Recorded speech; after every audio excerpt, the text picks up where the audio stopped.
Hi friends, welcome back to my channel. Welcome to another story time. I feel like a lot of people enjoy story times the most, and I think that they're the most useful because you can learn from my terrible experiences. And as you can guess from the title of today's video, this is a fucking terrible experience. The last couple of weeks for me have been extremely intense. It's been a very, very busy work period. I've had a couple of proposals due for a number of different things. I've had class to attend, research to do. I've been hosting multiple outreach events, and I'm also just trying to live like my best semi-hot girl life as a 24-year-old living in a city. You know, like I don't ask for much. So all of that like stacking up on top of each other has caused me so much stress. And as this stressful period was coming to an end, it probably ended in the worst fucking way possible. So I'm here to share this story with you so you can learn from my experience, maybe laugh at my pain. You know, I definitely wasn't laughing in the moment when this happened, but it's been like a week, so I feel like I can laugh at it now. But like a week ago, this definitely wasn't funny to me. So the obvious is that I deleted my telescope proposal on the day that it was due.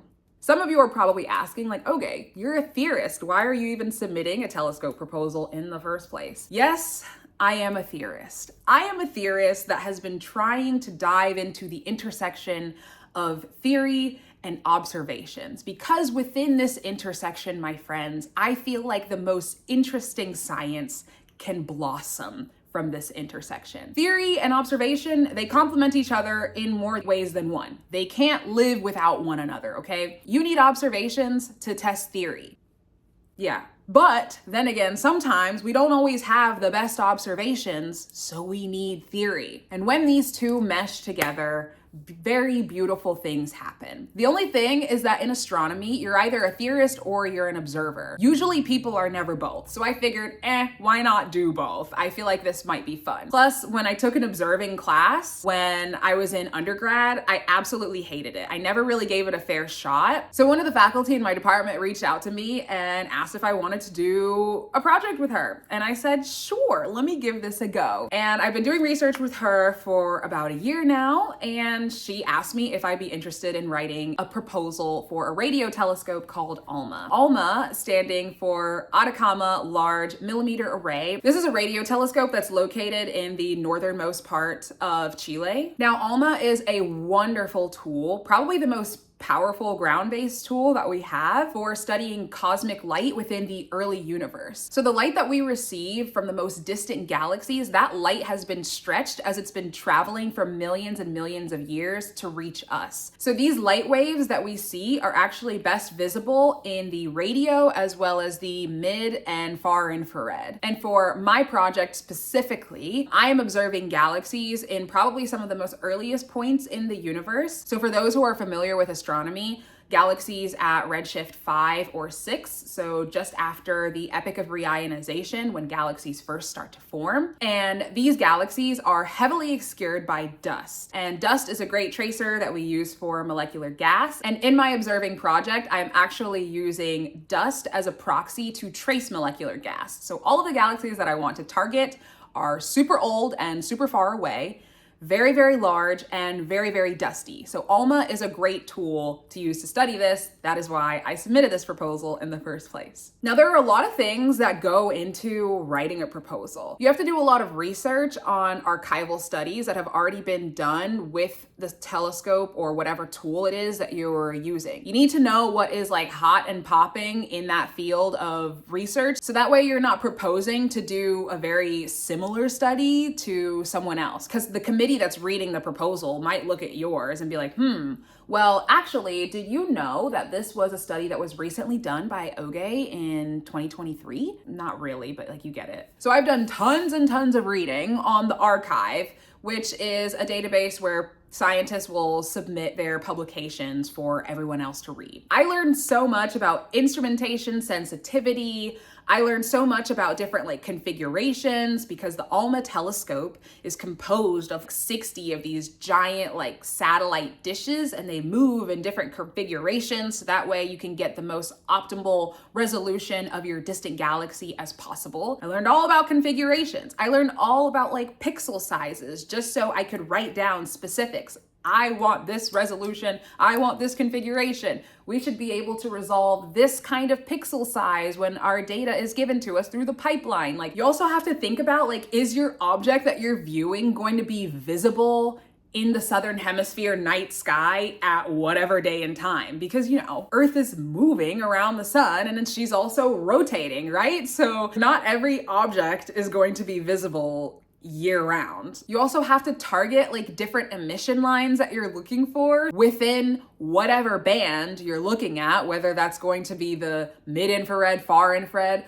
If you are tracing carbon monoxide, is carbon monoxide going to be traceable in that band or not? And as somebody who is a theorist, this is not something you think about at all. Like, if you were to ask any theorist, like, oh, like, what approximate beam size should you use? They're like, what the fuck? Because as a theorist, you have simulations all saved onto a computer, for example, and you just open up your computer. For me personally, I just open up my computer and I have all these little particles in a box that interact with each other, and that's it. Like, I don't have to look up there for anything. I don't have to know sensitivities of specific telescopes. So all of this was a big challenge for me because I've never done any of this before. I'm basically starting from like ground zero of where you possibly could. I was also willing to do this. I knew it was going to be a challenge, but I love a good challenge. I wanted to push myself. I'm also not very good at writing, and I've been meaning to put my writing skills to the test. So I'd submitted a couple other proposals prior to this, so I already felt like I was in a good rhythm of writing anyways. Fast forward, after I'm done like writing everything, I kind of did everything sort of last minute, mainly because I had so many things on my plate all at the same time. So I did all of my reading and like note taking maybe like a month ago, and because I had deadlines that were approaching sooner than the ALMA deadline, I had to quickly do all of that, then get back to my ALMA proposal. So once I was able to get writing and put everything on paper, then it came time to do all of the math. So like pixel sizes, calibrations, beam sizes, what lines am I tracing specifically? You do all of this using like ALMA's observing tool. So the observing tool is this application that you will download onto your computer, and it is where you submit all of your calibration dependencies for each of your different sources that you are observing. And after you input all of these different things, then it will calculate the number of hours that it will take to observe everything in your proposal. And so the catch is, if you're submitting like a normal proposal, then your observing hours have to be under 50 hours. This is the part that I needed a little bit of help with, because like I said, as someone who is a theorist, I do not think about this kind of thing, right? My advisor like sent me beautiful instructions on like how to do this. However, I was already super overwhelmed and I was ready to be done with this and ready to be over this super intense period. So the day that it was due, in the afternoon, I just remember going to her and I was like, help, I don't know how to put things into the observing tool. And she was like, no worries, we'll do it together. And so we were sitting in her office, tidying up my proposal. I was doing like last minute writing things, making sure that all of my grammar was correct, and people had left comments on things that I should change and mark up. So I was handling all of that. Once I was done with that, then she was like, okay, let's do all the calculations together. We'll make sure everything looks great. And after I had did all of my calibration requirements, we were at like 60 hours. And I was like, oh my gosh, this sucks. Like, what do I do now? And because she's done this multiple times, she's a total whiz at this kind of thing. She was like, oh, I know what to do. In my computer. And I was like, okay, great. We're at 44 hours. Wonderful. And by then it was like 9 p.m. Okay. So I left the office by 9 p.m. I was like, oh my God, thank you, girl, for helping me with this. She was like, all you have to do when you get home is write a quick little abstract for your proposal, include your figures onto the document, then download the document as a PDF, submit it to the observing tool, and then submit the whole proposal. And I was like, okay, babe, I got this. So I go home and I'm like, oh, finally, I have this last weight like lifted off of my shoulders. And I'm on the phone like with my sister, just talking, wasting time a little bit because I'm like, oh, okay, you know, the proposal isn't due until like 7 a.m. because of like the time difference from here to Chile. So I was just doing whatever, y'all. I was like relaxing. I took a nice long shower to de-stress. I sat on my couch and drank some tea and put on a movie. And by then it was like 1 a.m. And I'm like, all right, you know, let me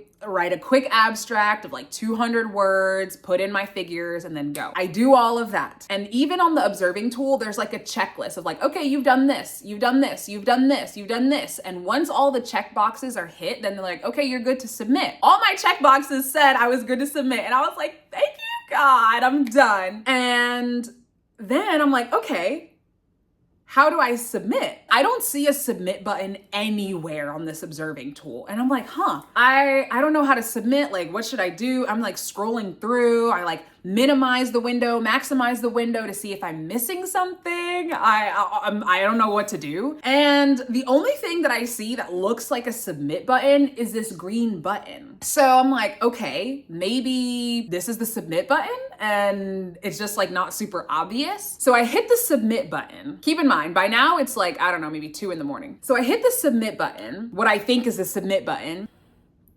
Y'all, my whole proposal wiped.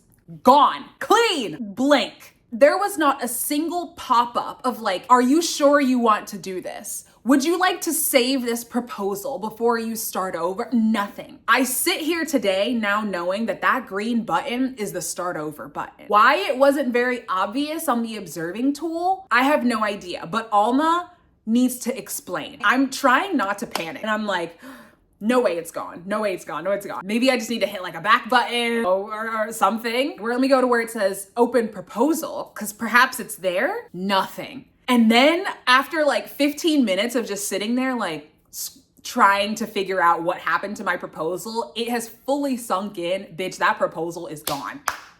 Gone. And I'm like, oh my God, don't panic. Don't panic. Bitch, you can fucking do this. The good thing is that like my typed out document, I had a copy of. So it's not like I lost that. Or what I lost was all of my like calibration requirements. Like that is the most important part. And because my advisor left me beautiful step-by-step notes as to what I should do, I was like, okay, I have this, I can do this. So I'm like, all right, bitch, you just gotta do it all over again. It's gonna take you a little bit of time, but like you can get it perfect. 2 hours maybe goes by because I'm trying to make sure I do everything properly. And then it hits the point where it's like, you are over 50 hours. And I'm like, oh my God.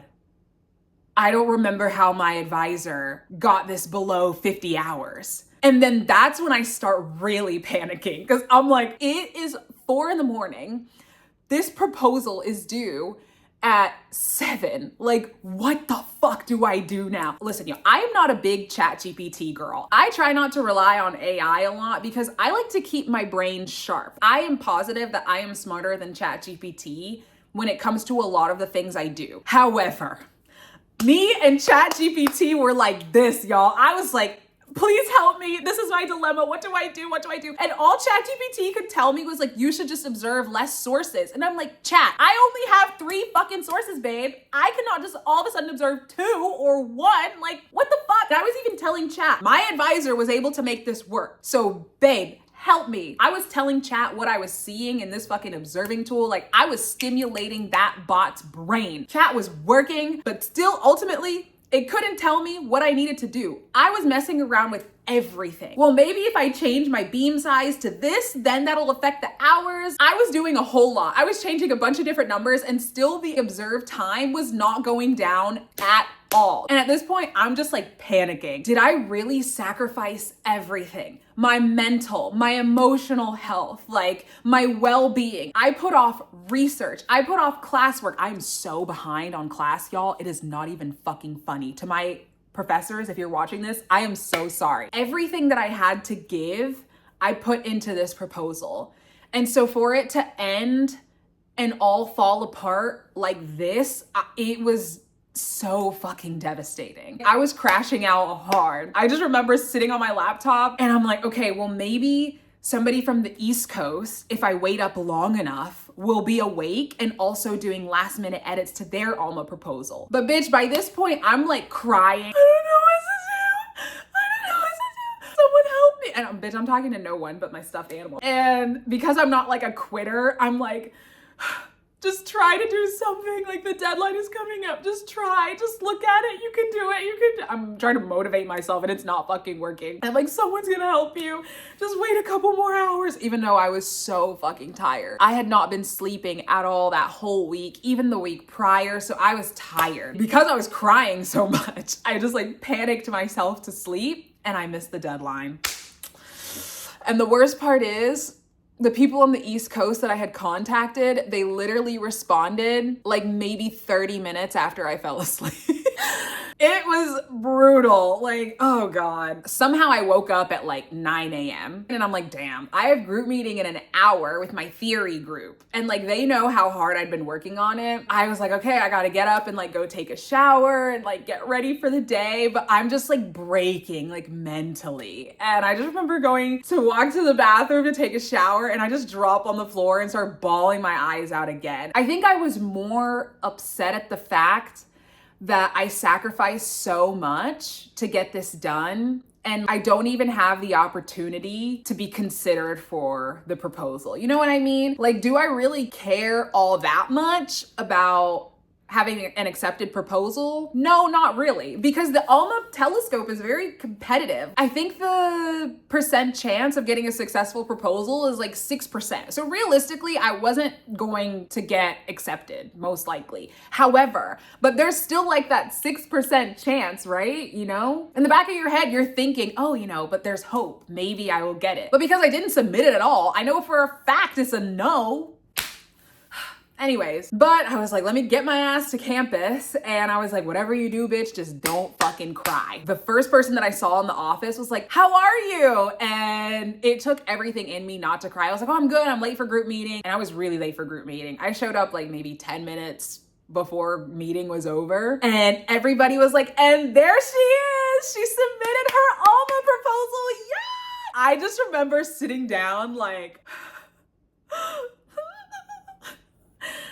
yeah, about that. And my advisor, I immediately look at his face and he's like, oh, what happened? And I was like, so I didn't submit the proposal. And all of them are like, you could hear like a pin drop. Like all of them were like, what do you mean? And I told them the whole story and they were like, that is so traumatizing. And like, when I heard that, I immediately wanted to cry again, but I was like, don't fucking do it. Don't fucking do it. It's gonna be fine. It's gonna be fine. I was like, this isn't gonna matter tomorrow. And so I had another group meeting just after that. I walk into that group meeting shortly after and someone is like, oh my God, okay, we heard you have a funny story to tell us. Fuck. I was like shaking, like enraged. I'm like, who the fuck is telling people that this is a funny story? So I was like, just don't cry. Deep breath in, deep breath out. Deep breath in. And I was like, ha ha ha, you know, it's not really a funny story right now, but you know, in a couple weeks it might be funny. And so I told all of them and some people, I think they could tell by my tone of voice and like my mood. Probably my eyes were red as fuck because I'd been crying for probably since like 3 a.m. They were like, oh, you know, you should take a break. So ultimately, what I have learned from this experience is that theory is where it's at. I don't know that I ever want to put myself through that shit ever again. I just have no words. Like, I cannot explain how traumatizing, that is a wonderful word for it. That's perfect. I cannot explain how traumatizing that experience was. Like, to be so close, I could literally feel the end in sight. Like I said, I came home and I was chilling, relaxing. I was like, I can watch TV, take a shower, like drink some tea. Like, I'm fucking done, bitch. Like, this 2-3 week period of hell is finally over. And submitting my proposal is like the one thing that will just tie this saga up like a bow and I can move on to the next. Submitting my proposal will be the one good thing out of this really terrible experience. And I didn't even get to do that. I needed that win of just submission. Whether I got the proposal accepted or not, didn't give a fuck. So I don't really know, y'all, if being in this intersection of theory and observation is really in the cards for me anymore, because, but I will say, for all the observers who are watching this, listen, you guys have my utmost respect. I know what you guys go through when submitting proposals. I know what goes into that, and you guys are fucking warriors. I am not. I have accepted this as a sign that, you know, I am a big fan of theory. Everything I need is on my shiny laptop. I don't need to go up there for answers. You know what I'm saying? And to ALMA, if you're looking for a little bit of feedback, I would love to give you some. The first one being, why is the submit button not more obvious? Me sitting here today, I have no fucking clue still how to submit a proposal. Why is there not a big green button that says submit? Why is there a green button that isn't the submit button? Why is the green button the start over button? Why does the start over button not prompt into a window that says, are you sure you want to start over? Do you want to save this before you start over? Me and ALMA, we have beef, okay? We do not get along right now. Will I take my proposal that's already written and submit it next year? We will see. But ALMA, you've got some fucking explaining to do, okay, bitch? I feel like this was the rant that I needed to wrap this shit up. You know what I'm saying? I hadn't really gotten all of my energy out maybe until sitting here just now. So I think this was the therapy that I needed. I hope that this was entertaining for you. I hope that you can laugh at my pain. I'm honestly laughing at my pain, so it's fine. And I hope that if you are submitting an ALMA proposal next year, you are now informed that the green button, babe, is not the submit button. Where the submit button is, I don't know. I am not the right person to ask, but maybe you should ask an advisor or ask someone who has submitted a proposal before to tell you where the submit button is. And if you know where the submit button is for the ALMA proposal, please leave it down in the comments below. I really wanna know. I really wanna know. With that, I will bring this video to a close. I hope you've enjoyed this story time. If you've had a similar experience where you thought your life was totally over because you fucked up so bad trying to get data or trying to submit something, let me know in the comments. We could use this as a bonding experience. If you like this video, feel free to give it a like and subscribe if you want to see future videos from me, more story times, more failures, successes in my journey as an astrophysicist. Thank you so much for watching, and I will see you in the next video. Bye.